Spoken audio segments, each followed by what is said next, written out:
You can't keep hiding. It's time to clean that fridge. Yes, that's right. Most people like to hide from the fact that their fridge needs a deep cleaning.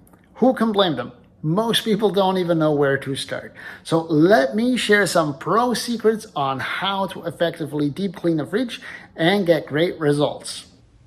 Now, I know you might not be excited to get started, but the longer you wait to clean your fridge, the worse it's gonna get. So let's get started. The first thing you want to do is remove everything from the fridge, all the little pieces. No cheating here. Make sure you eliminate everything. It's not a deep cleaning until you go in deep. You can vacuum, but I prefer using a brush like that to get all the food particles out, because it can damage a vacuum if there's liquid. And again, removing all the parts, even the little hidden ones. You can see this stuff gets everywhere. Now, as far as the cleaning goes, I like this DIY cleaner. It's hydrogen peroxide, half a cup, and eyeball it with a Dawn dish soap and fill the rest with water. Now pre-spray the entire thing, and don't be shy here. Make sure every part of that fridge gets that cleaning solution so it can do its job. Then start scrubbing with a magic eraser. If you have some hard to reach places, I like using a brush like this.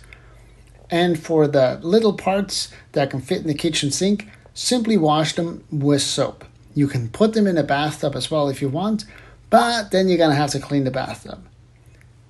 Now go ahead and wipe everything down with a microfiber cloth with just water to eliminate any residue.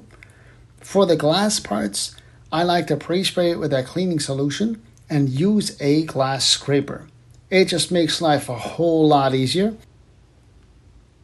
You can also go ahead and use a bristle brush again, like this one. It just really helps to get into the hard to reach places. For this part, I love using the magic erasers. It really makes it look new again. For all those parts with the seal, it just works great. Now for this part, I like to take a putty knife or something like that to shimmy through to clean it. And this is what you get, a beautiful, clean fridge.